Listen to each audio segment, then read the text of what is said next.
Welcome to the Heroes of Reality podcast, a podcast about the game of life and the hero's journey we all experience. Let's jump in with our host, Dylan Watkins, as he introduces today's guest. Welcome, adventurers. Dylan here. And on today's podcast, I have Dr. Evie Powell. She is a game researcher and developer socializing in immersive interactions and prototype design. She is the lead virtual reality engineer at Proprio Vision. I probably butchered that, so I apologize. At a surgical imaging company fusing humans and computer vision into a powerful new system for surgical performance and training. She founded Verge of Brilliance LLC, an independent experimental game studio in Seattle, and previously worked at Microsoft on natural user interfaces and the Kinect technology at Xbox. With a unique career bridging gaming and healthcare, Dr. Powell integrates game design and UX design to create meaningful experiences that help people learn, play, and work differently.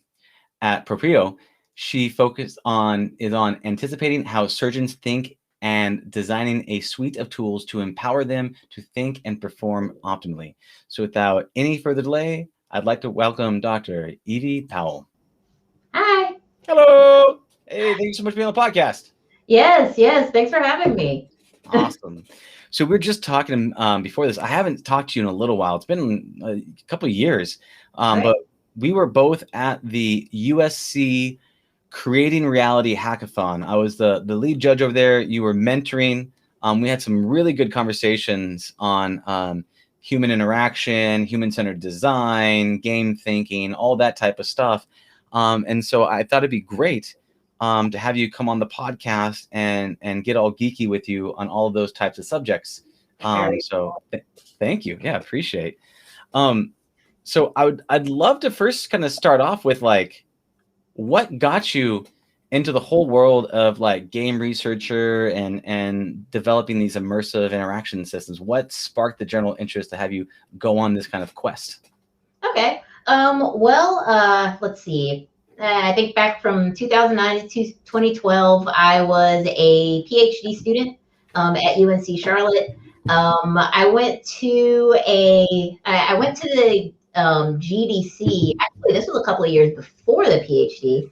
I went to the GDC for the first time, and through the IGDA GDC scholarship. I think I was one of the first recipients of that, which is pretty cool. If you're not in IGDA, you should definitely join. It's very worthwhile. And one of the most standout things that was there was it was a game, and I normally remember his name, and I'm sorry I didn't remember. But the guy that worked on the game, he basically made a game for social networking at this conference. And so it was very, very simple. There was like a database, local database, where they were storing information about how many points people had.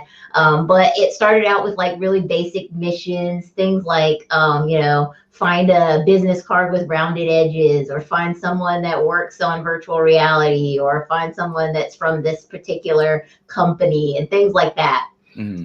I was already involved in like games research. I was just really interested in game theory, play theory. I was obsessed with video game music, so I was just determined to get into the industry somehow. And so what I found really interesting about this game was that being a naturally sort of introverted person that didn't really want to, just cold approach people and things like that, it really shifted the way I was thinking about like that whole thing. I was there and my advisor was telling me that like, oh, you need to bring at least 300 business cards because you're going to hand them all out. You're going to talk to that many people. And that was just terrifying. But playing that game made me actually think about it as something that was fun. And that was really intriguing to me. So when I came back from that conference, obviously I was really excited about being there for the first time and stuff like that. But afterwards, I really thought about like, what did the idea of turning that into a game do for me? Because it basically shifted something that caused a lot of anxiety into something that was really exciting and fun. And engaging. So I started focusing my research on that kind of thing.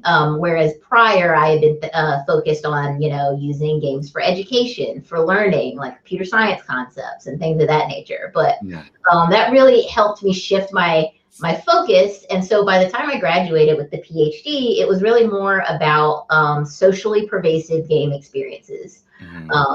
And so that was what I ended up doing my research on. I made a game that was very much influenced off of the game that I played in GDC, but really started to match some of that with graph theory, data mining techniques and things of that nature, so that you could, by playing this game and logging in, you tell the game about yourself, what types of people you're interested in talking to, and it starts to give you really easy missions to start out with find somebody that's interested in computer science. But as the game learns more about the people you're connected to and potentially making connections that are valuable to you, it starts to give you more targeted and complicated missions. Yeah.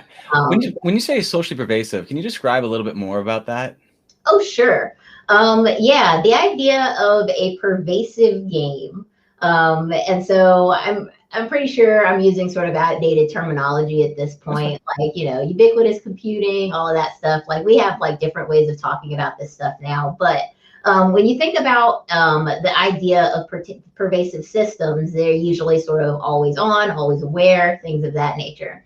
When you take that idea and turn it into, play theory and game theory, it's the idea that this circle of play that usually a game is tightly contained in is broken in some way, and usually that is spatially, temporally, or socially.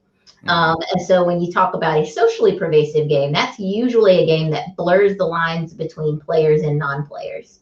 So even non-players have some kind of influence in the person that's playing the game.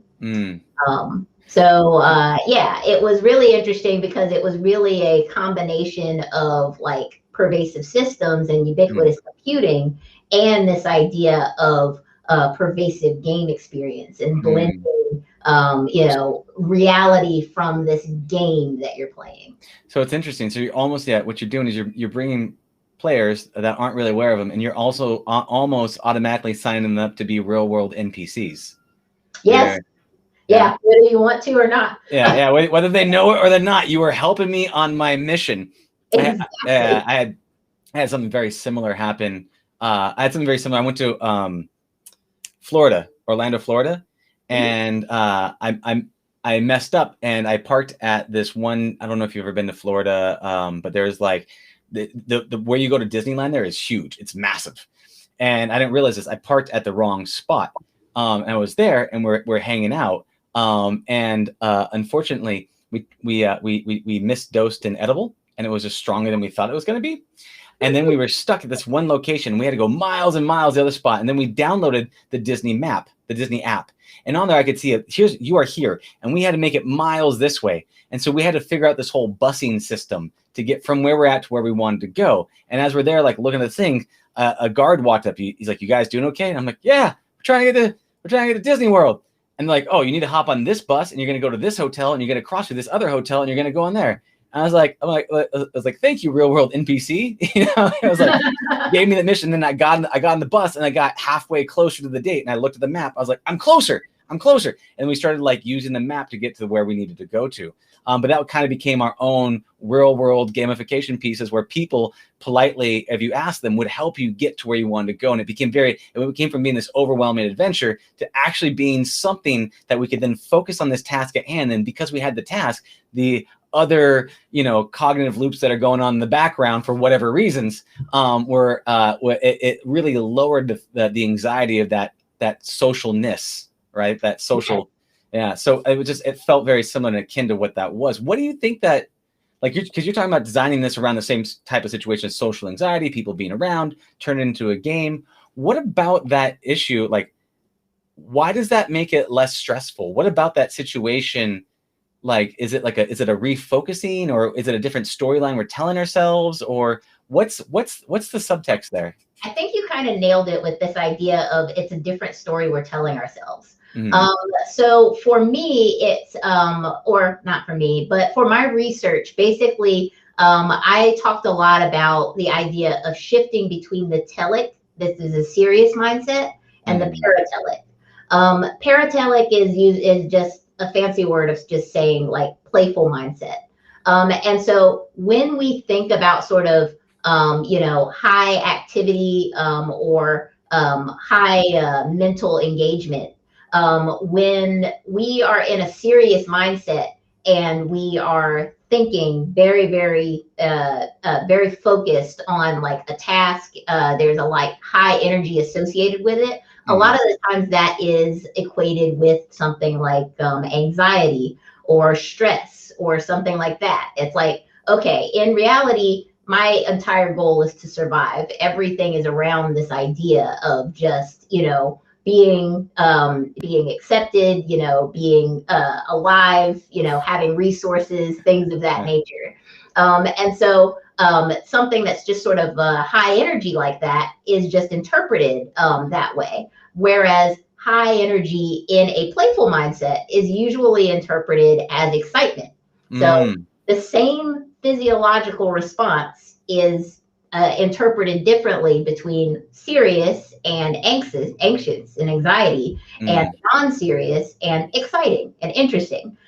Inversely, low energy is usually calm, relaxed, something like that in serious mindset. But that same physiological response is usually equated with boredom in a playful mindset. And so, and I think there's a lot of reasons as for why that is. Because like, I think that, we've sort of evolved to learn things and to be educated in a more constrained environment. And that's essentially what play is. It's basically, when you're playing a game, you're usually taking,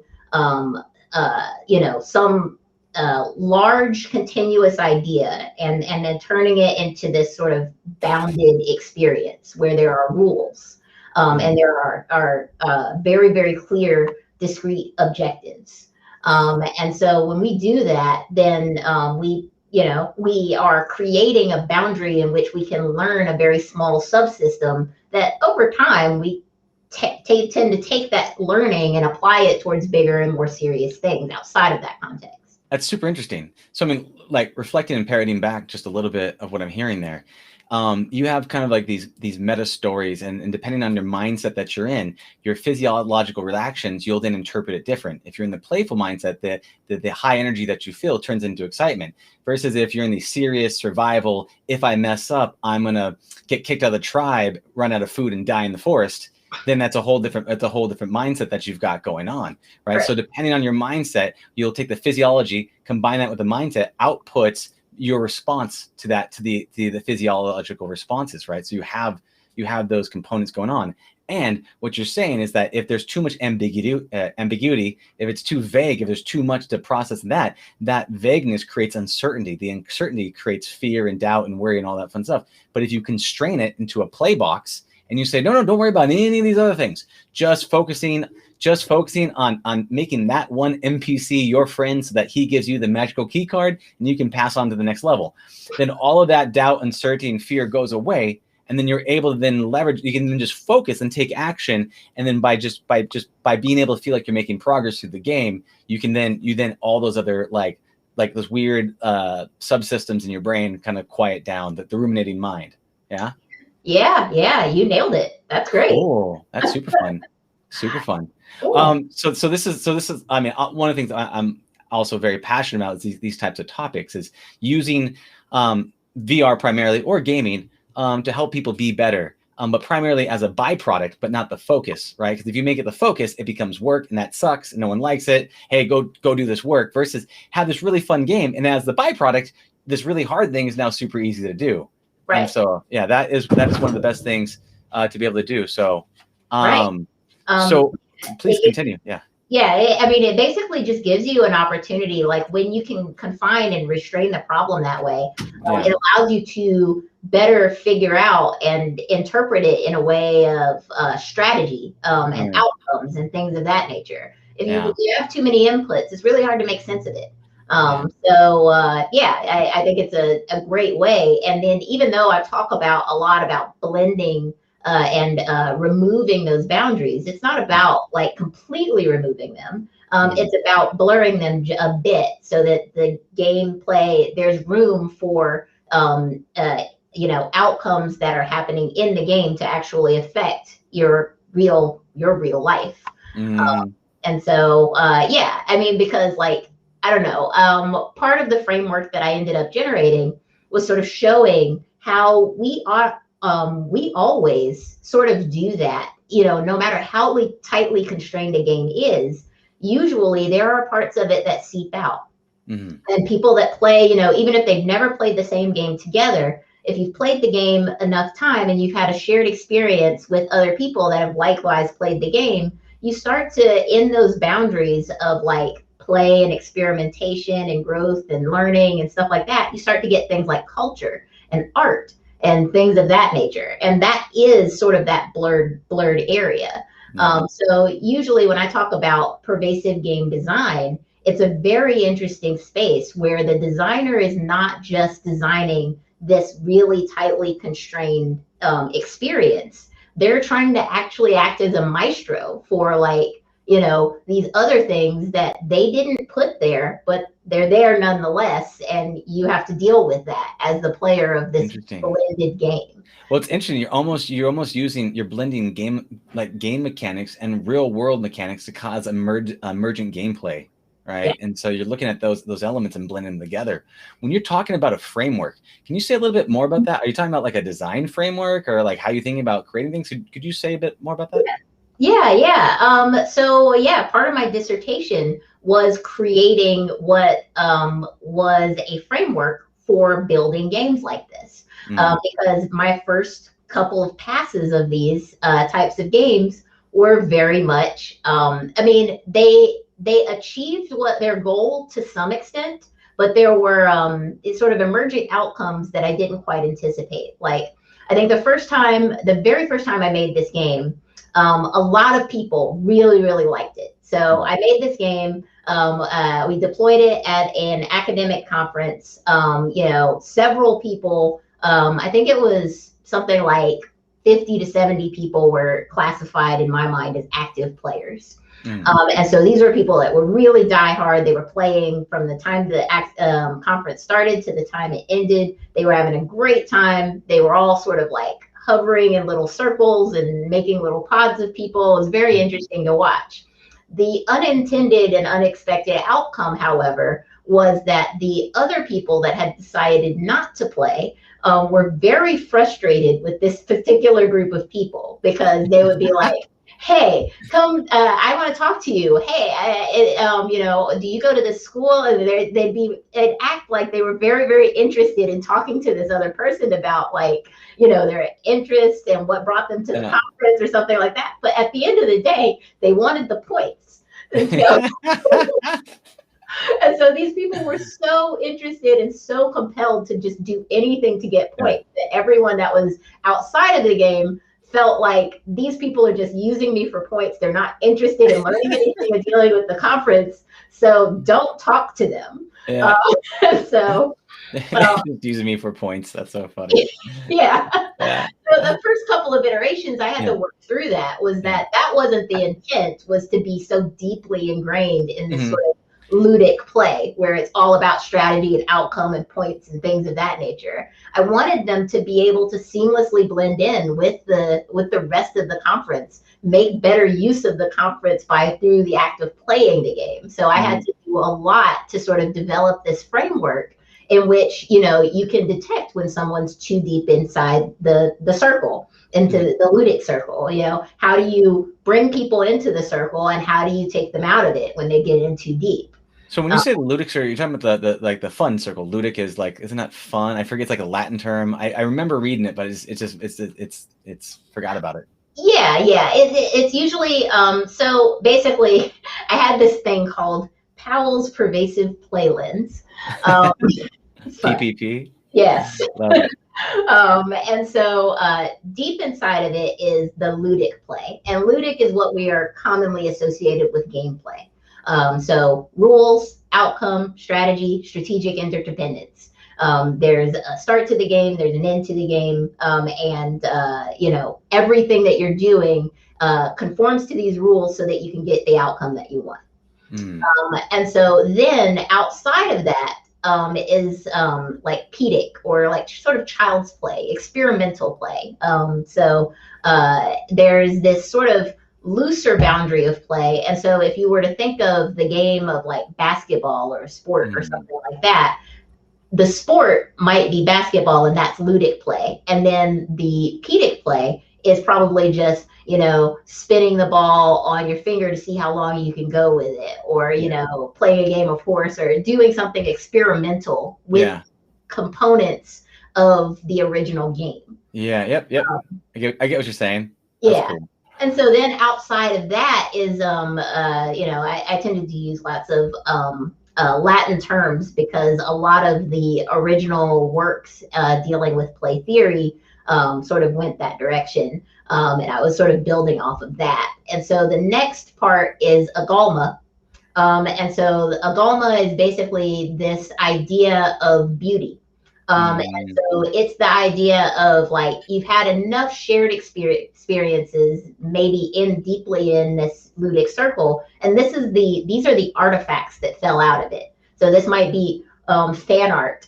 These might be like, let's plays, these might be just like the shared culture across all of this play that has been happening in this space. So if somebody were to have like a baseball bat or a basketball or a jersey or something mounted on their wall, somebody else that comes in says, "Oh wow, yeah, you play basketball. We have a lot in common because of that." Oh no, please continue. I'm forming a theory in my own mind. I want to bounce against you, but first I want you to finish the thought before I jump in. But I'm forming. It may or may not make sense, but I want you to complete the thought before I jump on top of it. Okay, cool. I mean, Agama is really interesting because it creates in a sense of it's where I consider a lot of acceptability of a game and adoptability to be formed. Because if you can understand from the outside what someone is doing, you're more likely to accept it. And so that was basically the challenge that I was having with this game, was that so many people that were sort of outside and serious, which I called sort of the world of earnest. So they're out there, they're doing survival stuff, they're doing very non-gamey stuff. But when they sort of peer into that circle, if they don't have that sort of sense of beauty, culture, things of that nature, and it's more of a black, opaque box, they're more likely to just say, that doesn't fit in this world, so it shouldn't exist here. Because like one of the reasons that we create these rules and these tight boundaries is so that crazy stuff doesn't happen.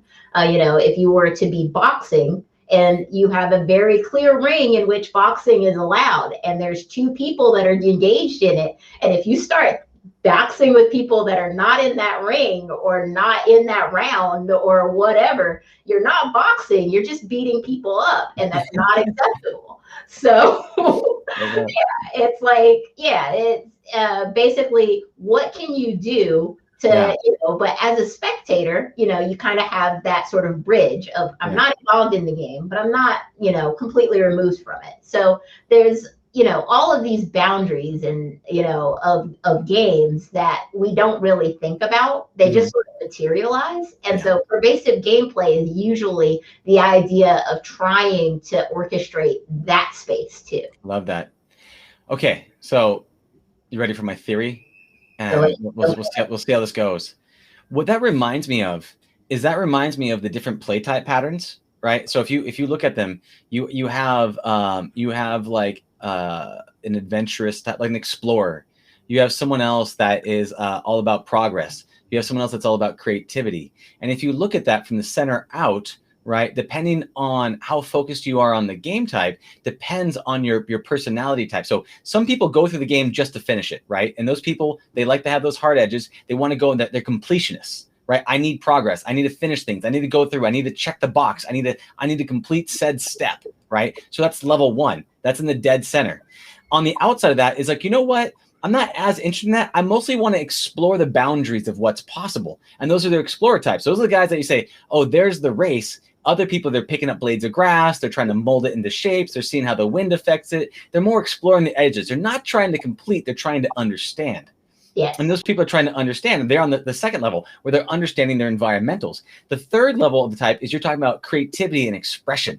Creativity and expression is, I admire this, I enjoy this, I have some sort of emotional connection to said environmentals. And because of that, I want to celebrate that through taking my interpretation lens and say, oh, how do I feel about how the ending of Death Note? I'm going to rewrite it and do it myself. How do I feel about, insert game mechanics or whatever, or deviant art? And then now they are in the celebration of the things. The exploratories are understanding the edges, and while the completionists are actually just going through the edge. And so it depends on how much the expansion of your creativity depends on how far you out on the edges versus how much are you following the rules of the game and focus on the myopic, points, levels, and badges is how centered you are to the area. How accurate do you think that is in terms of player types versus the closeness to the circle? Yeah, I mean, I think that's a very apt comparison. I think that I think that different people get motivated creatively in different ways. And so that might be why some people enjoy deeply exploring certain types of games, whereas they just want to complete other types. Because I don't know, for me, I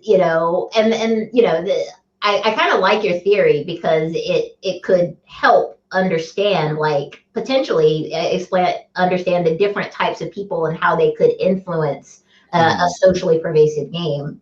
But for me, when I think about games that I will explore and get creative in for hours and days and even potentially years at a time, it really depends on its ability to tell a story that I'm interested in. Versus, have something that's just sort of deeply satisfying on a completionist level. So I don't know, for instance, Minecraft is something that one's hard because it's not technically a game. It's kind of like a toy or something. It's a world building tool. Yeah. So with that one, it's just I will, the rules and outcomes and there being a win and lose condition is pretty nebulous. It's kind of a weird space, but but for that one, I've been playing that for a decade now. Its ability to tell very dynamic stories is really appealing to me. Where there's other games Assassin's Creed, I really enjoyed. I have some variations of it and things of that nature. There's other types of action games, Tomb Raider, things of that nature, where I really just want to learn the story. And in order to do that, I have to complete certain levels and complete certain puzzles. But once I'm done with that, I'm kind of done with the game. And so, it might have to do something to do with personality types. It also might have something to do with what encourages someone to get creative. Are you in the creative mindset? Or are you in the completionist mindset? Do you need it? Are you versus much you have that anxiety? You have the anxiety. You have the energy come within, and it's okay. Are you in a serious mindset? Then it turns into anxiety. Oh, a playful mindset it turns into that. So maybe you get stimulated from the game, and if you're feeling more creative for whatever reason, you then turn that energy into, oh, I'll draw and make art from this, or I'm feeling more, I've got to get this done. So I'm wondering if it's not necessarily, it could be personalities, but it could also be depending on the mood you're in.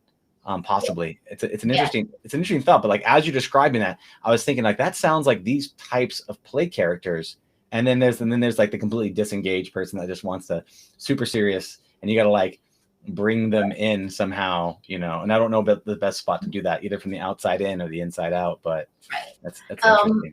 And for sort of the area of the social networking aspect of my game, ultimately what I was looking for was not necessarily a personality type, but a sort of a player type. So maybe this person might be, deeply introverted in some other aspect, or, deeply, focused on gameplay in some other aspect, but it might be that for this particular space, things like their social importance level. So whether they were a freshman or sophomore as an undergraduate or something versus a professor or something like that, that might inspire you to treat the game differently, even if it would be something that would be interesting and engaging to you.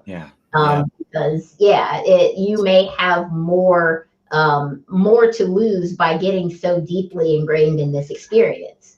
I've noticed that a lot with like virtual reality and people.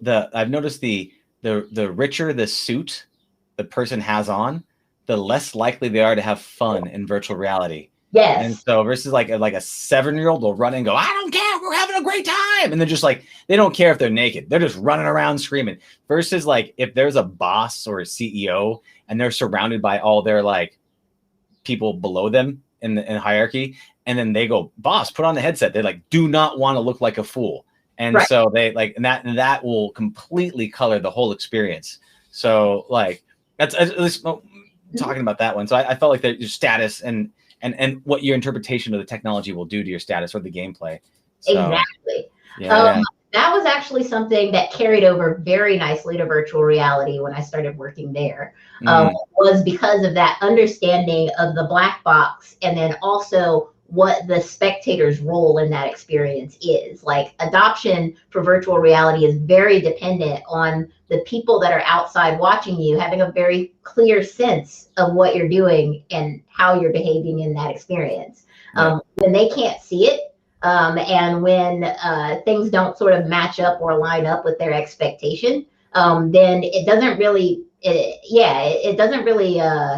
help drive that sort of acceptability and adoption. If you're watching someone just flail around and do things that aren't there in reality, and you can't really have a clear understanding of what's going on or relate to that in any meaningful way. Yeah. So it made me think, because I thought about Powell's play circles, playlands, and really I was like, oh wow, they're the ones on the outside, but they're in the creative space, because what do people do in that one? They make their own art. How do they make their own art? They record you with a video camera and go and share it on social media, because they want to say, hey, this is the way that I'm participating. I'm going to record my fin because I think they look like a fool and I think it's funny, and I'm going to record that and then I'm going to post it on social media. And so they're on the outside and they are making art out of the medium of play. So, which is interesting. Yeah. That's super fun. Let's shift into the area of virtual reality, talking about this. I know that you built it was an amazing snow day VR game. Yeah. Do you want to talk a little bit about that, and then we can talk about how virtual reality and the interactions and the areas of play and all that are different or enhanced in the world of VR? Yeah. I think what's really interesting about that game, so Epic Snow Day Adventure, find it on Steam. The whole idea of that game was sort of exploring that sense of embodiment. Yeah. So I played several games that featured snowballs and, throwing things and, sort of a childish, sort of playful experience. But what was really interesting to me about that experience was, actually, I'll back up and start a little bit about the history of that game. Sure. So that game was started as a result of, I was working on a contract, and I was working on a contract in Unreal. And while I was working in Unreal, and I would compile, because we were doing some sort of next gen stuff at the time. Now everybody does it, but I was working on some multiplayer stuff. Yeah. And it took a very long time for the build to compile. And so while it was building, I would just fire up Unity and work on stuff.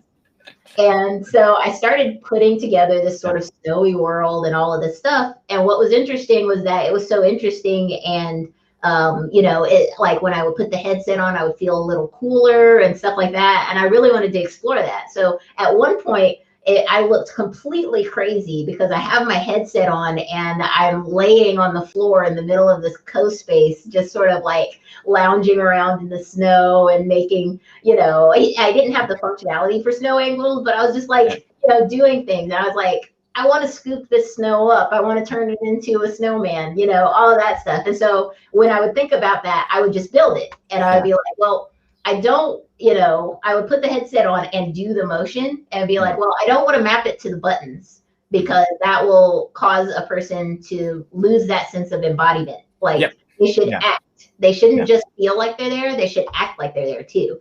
And so all of the mechanics from that game, even from like the idea of exhaling and seeing your own, the mist come out of your mouth and all of that stuff was just based off of this idea of, I want you to have that sort of sense of presence, but I also want you to have that sense of embodiment. Like you are a part of this experience and your body is a part of this experience. And so, when I made that game, this was deeply an investigation in this idea of, we don't just want a person to feel like they're there, or at least feel like they're there just from the eyes or, head up. I want them to feel that from their hands to their breath to everything else. And so, that one was a very interesting and fun, experiment because it basically just allowed me to explore what happens when you give a person that level of embodiment. Because what ends up happening is that they learn sort of how to play at a very different level. They learn how to play not just as like, oh, I need to push this button right at this time. They learn how to play as like, well, I can scoop up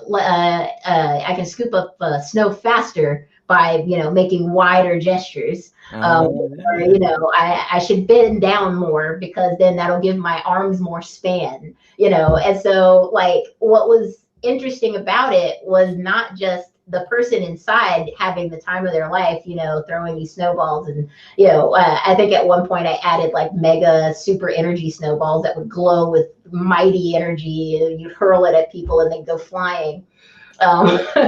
Virtual reality people.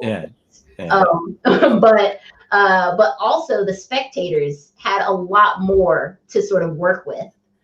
Because instead of a person just sort of like, how people look in virtual reality, especially the first time they play, it's typically, they're looking around and the controls are usually edited such that small, minute experiences and mechanics work better. So you figure out the maximum amount you need to flick your arm and release the trigger in order for something to go a certain direction because there's no sense of weight or anything like that.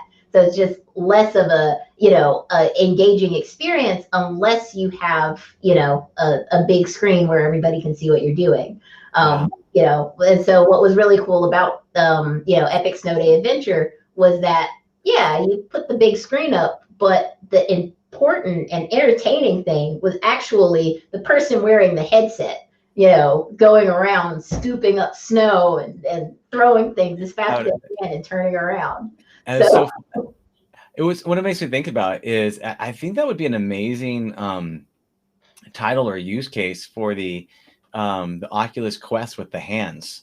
Because they have hand trackings, right? So you have the hands tracking pieces, and now you can scoop up the hands. You can pat it. Because you think about that, like one thing that's weird about the Quest is they don't want you to cross hands, right? That's not. But scooping motions would work really, really well as that in that kind of gameplay, and that's all about the hands and all that stuff. So I would that's immediately what I thought about. I was like, get that thing on the Quest, and put that out there because the hand tracking piece I think would be really legit. Yeah, I honestly can't believe I haven't put her on the Quest yet. But I never enough time all the time. Is that like that hand tracking and especially the sort of untethered experience, just free flowing and things like that. It is perfect for the Quest. That is awesome. So let me ask you a question about this. So you came up with this idea on the downtime. You're doing one thing, and as we all understand, there's lots of downtime when you're compiling and when you're just doing stuff off to the side. And so you're like, oh, I'm gonna do this thing, and you kind of just exploratory found that. How do you go about like designing and oh shoot, oh, I lost you for a beat. My bad. Not too sure what happened. You're back. Not too sure. Technology. So how do you go about, so we were talking about, how do you go about, well, how would you recommend people going about like coming up with ideations and prototyping, especially if they're not good at code, they don't know really how to do it, they're not very comfortable in those areas. How would they go, would they step through that process of ideation and testing and going through that to kind of discover something that is like innovative, like Epic Snow Day? Oh yeah. I mean, I think this is something that is like it's actually similar whether you are building something like virtual reality for the first time, or just building like a traditional game experience. Is like I don't know. I think I got a lot of sort of my my motivation from like, going to GDC, sort of talking to some of the creative directors about where they get influence, where they get ideas and things of that nature. And a lot of the times it's usually just sort of stepping away from the controller and then just going at, well, what is something that's really, really fun to do, and then iterate on that. And so with this one, this was actually a great exercise of that, where it was just like, I was in this world and I was just like, this is really interesting. The world itself is very scenic and, I can do something with this, but what would I immediately want to do in this world? What would I be inspired to do if there were no controllers? And if I had a bunch of people that were around me that were all, equally bored and interested in something to do. And so like a lot of the times I will end up just iterating on, a fun mechanic just without like thinking or mapping it to a controller or a headset or a virtual reality experience of like, what's a fun action to perform over and over again? Because a lot of the times that in games, that is what is happening, is that you are creating a mechanic that is deeply engaging and deeply fun. And how do you turn that, the next step is how do you turn that into a story or a narrative? How do you create like interesting variations of that so that you're not doing exactly the same thing over and over? How do you turn that into strategy and all of that stuff? But usually there is something that's core to it. And so for me, that's always been sort of important, is sort of like constraining to something that's key about a mechanic, about a story, about a puzzle or something like that, rather than starting, big and then trying to work my way down into something that's a game. So for a lot of people that are starting out in game design and game industry and virtual reality, a lot of the initial inclination to do is to say, well, I like these 7 games, and I want to build a game that has all of the components that I like across all of these 7 games. And then my game will just be better because it has all of the best stuff of all of the games. Yeah. And so not only is that not realistic, that you can actually do that, but it's also not true. Like all the best components of 7 different games and merge them into a very large super mega game, it's probably not going to be very much fun, because there's nothing for a person to grab a hold of, to focus on, to really sort of build that sort of understanding around the world. Constraints. So that's really interesting. So just diving on that one just a little bit, is what it makes me of is 2 things, is Discord versus Clubhouse. So like Discord has a ton of mechanics, and it's amazing if you're building a game, you want to have a community, you want to chat and do a whole bunch of things and get in and out of games, all that stuff. Clubhouse did a really good job at one core mechanic, which is live talking. You talk audio to groups of people, and then some people jump in, you can jump in, jump out. Discord, you can pretty much do all that same stuff in one of the channels that they have open, that stuff. But it's all these, it's it's not one very specific use case that you do over and over and over and over and over again, right? So you render it down to the purest form of the mechanic, and you say, what about this is super fun, and then just push in that direction as far as you can go, versus kind of like the hometown buffet style of mechanics, where it's like, we're gonna have everything, we're gonna build the entire metaverse, it's gonna be great, and that, I mean, maybe maybe they can do that, but it's like, what are the core mechanic loops that are super fun to do, pleasurable, and that you're going to want to do 100,000 times, right? That's kind of the jazz.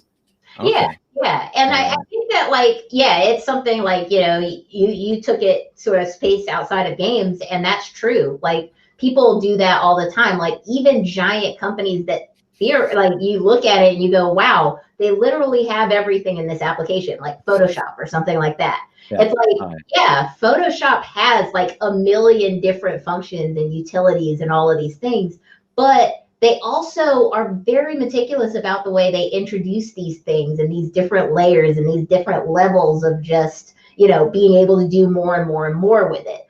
So like, all of these giant mega applications that we know and love today usually came from something that allows you to have that sense of flow, where it's just like, okay, I'm hitting a balance between this idea of learning and creating, and it's at this perfect level that I will keep learning in this application for a very, very long time.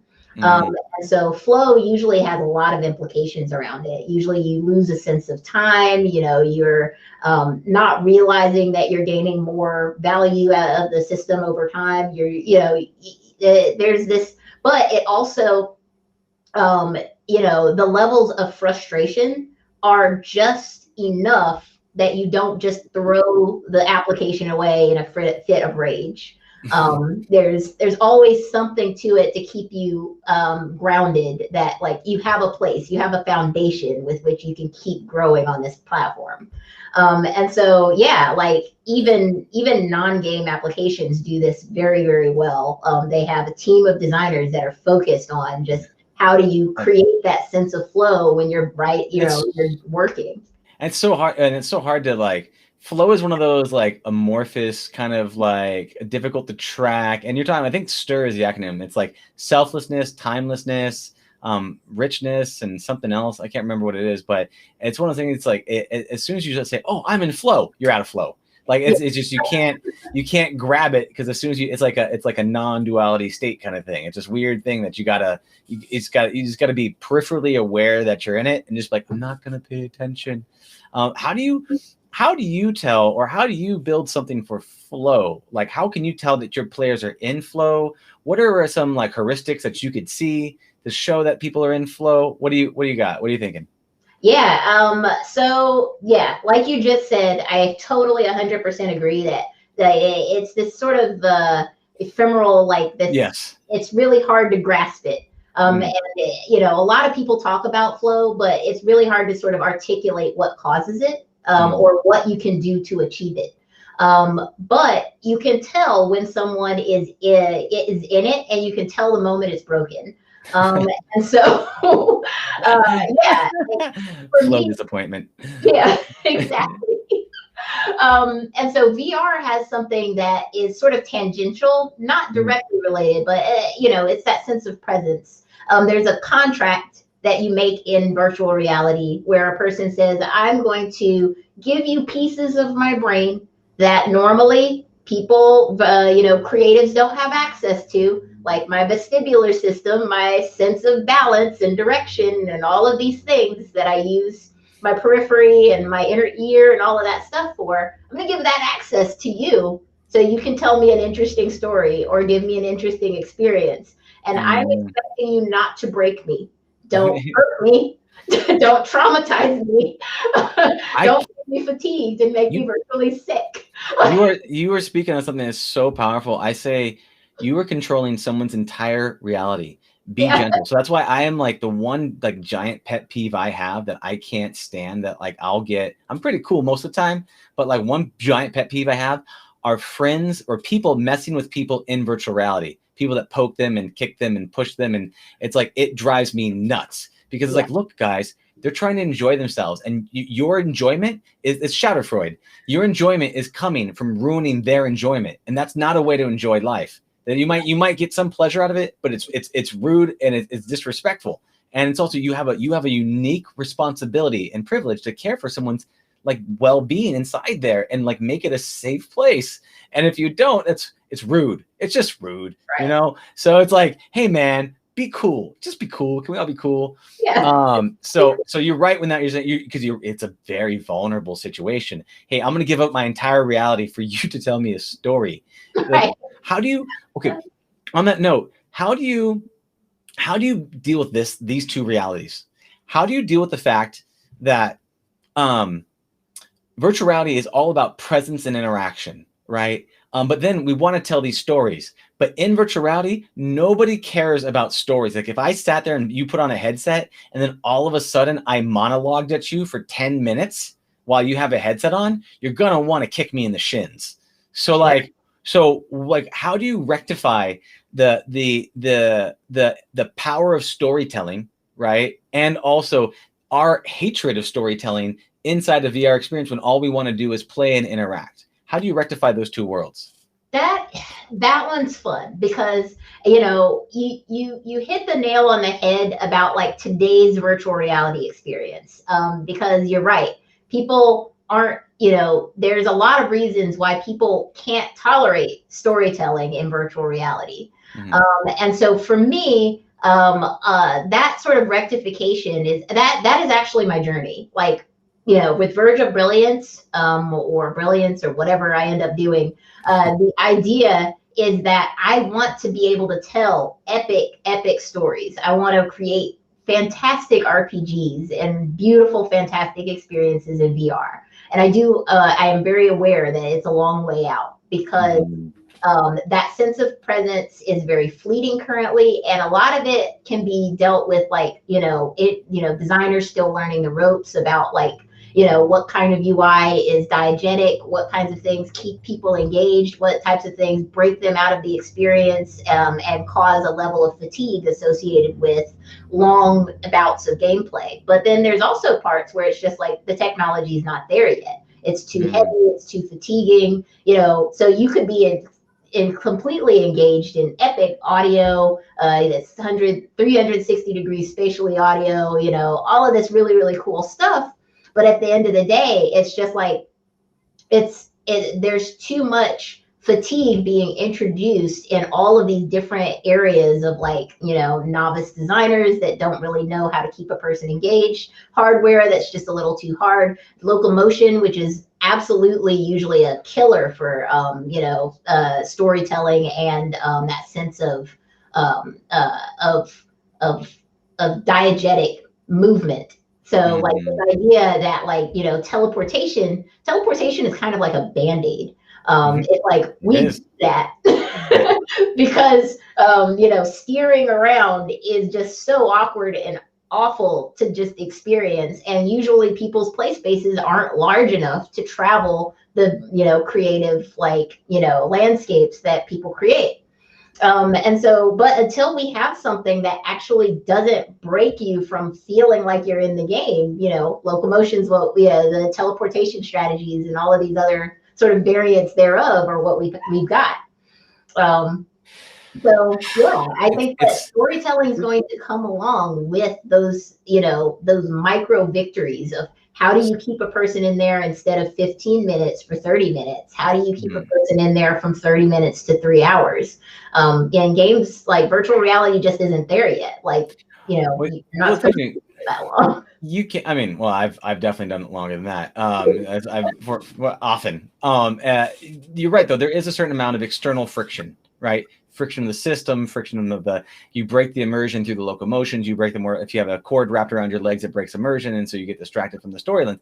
That's one piece of it. But the other part I want to just touch on is our hatred of stories while we're playing games. Like every tutorial you've ever seen, right? You try to make this really well-crafted, well-thought-out tutorial that tells everybody stuff. And what do? Skip. You skip the whole thing. And you're like, I'll figure it out. Let's go, right? Why? Why, if we love stories, if we use stories for story is the backbone of our education. Yeah. Stories are the ways that we communicate knowledge and lessons and insights and parables, and that the universal language is stories. And we hate them in video games. Why? How do we get around that? Like beyond just the technology piece of the friction of the heavy headset and all those other pieces, in gaming and in VR specifically, there is a vitriol hatred for tutorials, which is a story of how to play this game. So what about that? How do we overcome that piece? Well, I mean, I think that, when you get to a tutorial, it really depends on, who made that tutorial and how was it presented to the user. Because a lot of the times, the tutorial is telling a very different story. It is telling you, it's not telling you anything about the story that you signed up for. It's telling you about, like, how can you exist in this world? What are the buttons, which are very deeply disconnected from the experience and the story you're trying to engage with? What are the buttons you press in order to move the story forward?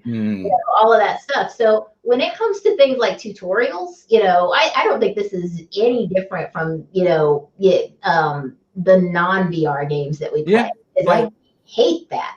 It's a barrier. It's a barrier from you and the story that you heard so much about. Like, you don't want to sit there to learn how to play the game. You want to experience it. And you don't want to be, broken from that by saying, oh yeah, by the way, all of this is fake. You have to do this in order for this to happen. You have to do all of these sort of transfer of this mechanic equals this. It's like almost like the tutorial is like the gatekeeper to your fun. Yeah. Like they're the barrier preventing you. Like, hey, look, yes, mom, I understand. I need to wait 30 minutes before I go jump in the pool. I got it. Let me go. Let me go. I understand how to play the rules of the game. That makes sense. I can with you on that one. Okay.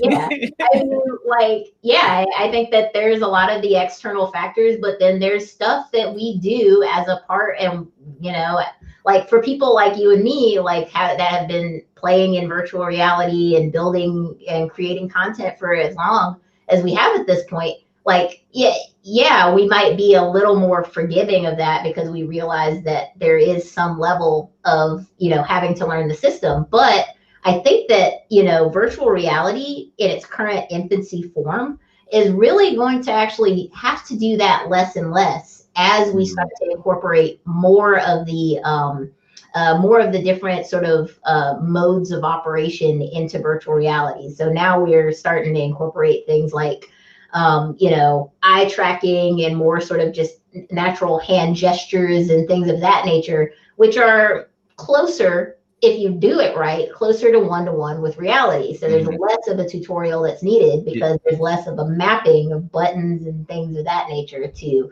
the actual mechanic. You know how to be a human, so you should be able to figure this out. Yeah, right. That makes a ton of sense. What do you like ultimately right now? You mentioned it a little bit. What are some of the barriers preventing you? Because you said about your epic journey is to tell epic stories in VR. That whole, as we know, the ultimate VR RPG. All the ones that we really truly want. And then we go, oh, does Elon Musk really need to plug that thing into our brain? And we're like, okay, sure. And then we get trapped, and all that, and then we have to survive. Someone's feeding us food through a tube, but we're super into it.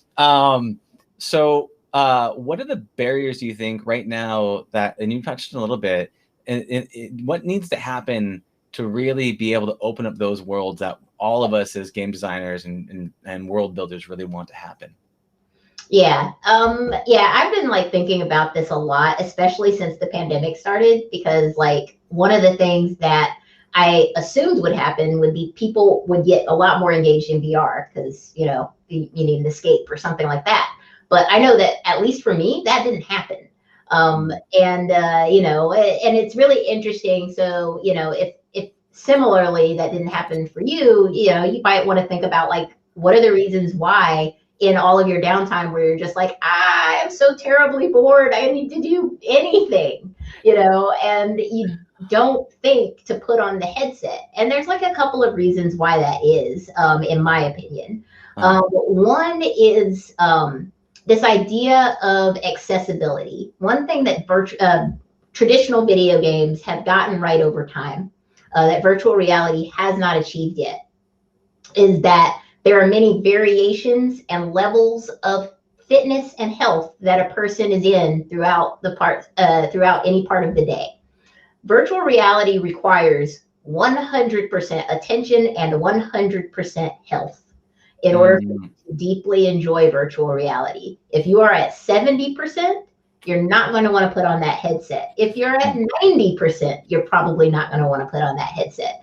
And that is a very, very difficult, place for someone to be at any given point of the day. At the beginning of the day, it's probably more likely because you have all of your energy and you haven't done anything and you haven't expended any of your extra energy.